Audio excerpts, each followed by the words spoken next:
સુરત મહાનગરપાલિકાની સંકલન સમિતિની બેઠકમાં ધારાસભ્ય વિનુ મોરડિયા વિફર્યા હતા। મોરડિયાએ કહ્યું, સુરતમાં પાલિકાના મોટા ભાગના પોઈન્ટ પર ગાર્ડની ભૂતિયા હાજરી બતાવી પાલિકાને ચૂનો ચોપડવામાં આવે છે। આ અંગે કાર્યવાહી કરવા અધિકારીઓને તેમણે તતડાવ્યા। વધુમાં તેમણે ભંગારના ગોડાઉન હટાવવાની માંગણી કરી। તેમણે કહ્યું, અમુક તત્વો ભંગારીઓના આડમાં સોસાયટીમાં રેકી કરી અને ચોરી સહિતની ઘટનાઓને અંજામ આપે છે।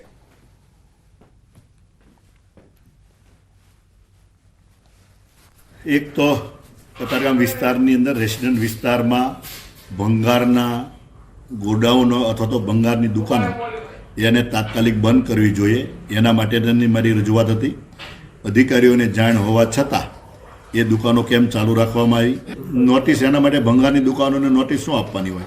एने तात्कालिक एने बंद ज करवाना होय जेथी करीने तकलीफ न पड़े। અને હવે વાત સ્થાનિક સ્વરાજ્યની ચૂંટણીની।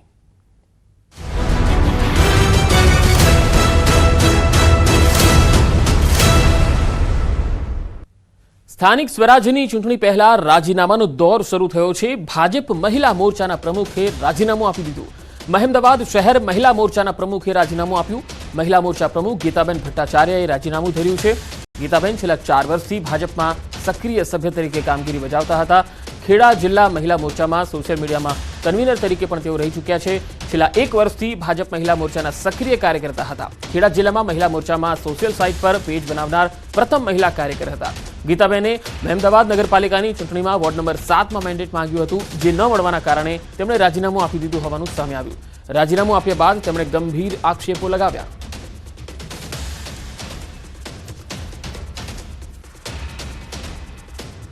મારી સામે એક એવી વ્યક્તિને મેન્ડેટ આપી દેવામાં આવ્યું છે જે અપક્ષમાંથી આવેલ છે અને પોતે સ્વતંત્ર ઇન્ડિપેન્ડન્ટ મહિલા તરીકે કાર્યરત નથી।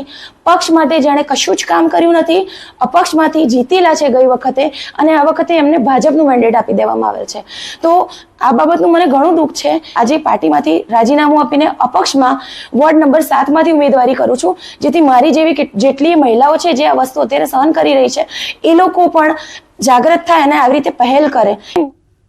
ખેડા જિલ્લાની 5 નગરપાલિકાની ચૂંટણીમાં ડાકોર નગરપાલિકામાં ભાજપ પ્રથમ બેઠક બિનહરીફ બની શકે છે। ડાકોર નગરપાલિકાની વોર્ડ નંબર 7ની બક્ષીપંચ સામાન્ય બેઠક ઉપર એક જ ફોર્મ ભરાયું છે। એક જ ઉમેદવાર રહેતા ભાજપના ફાળે આવી શકે છે। પ્રથમ બેઠક ભાજપના ઉમેદવાર પ્રિતેશ દેસાઈ બિનહરીફ થઈ શકે। આ સાથે ડાકોરની અન્ય 28 પૈકી કેટલીક બેઠકો હજુ બિનહરીફ થઈ શકે છે।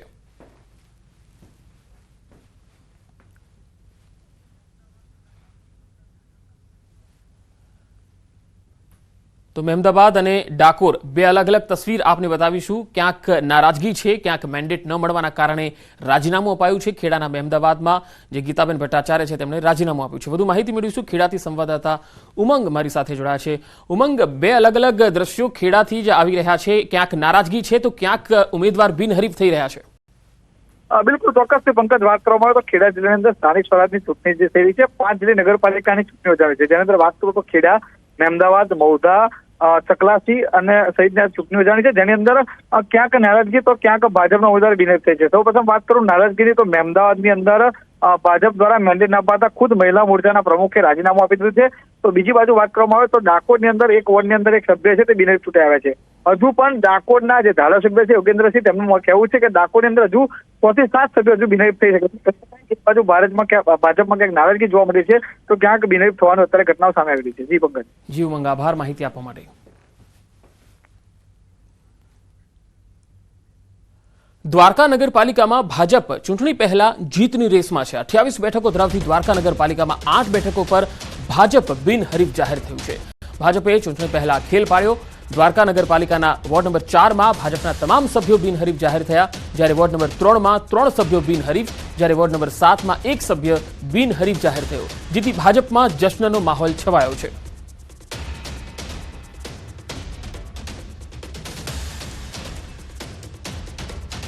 ધોરાજીમાં ચૂંટણી પહેલા કોંગ્રેસને મોટો ઝટકો લાગ્યો છે। ધોરાજી નગરપાલિકાની ચૂંટણીમાં કોંગ્રેસનો સાથ છોડી આપમાં જોડાયા કોંગ્રેસના સ્થાનિક આગેવાનો।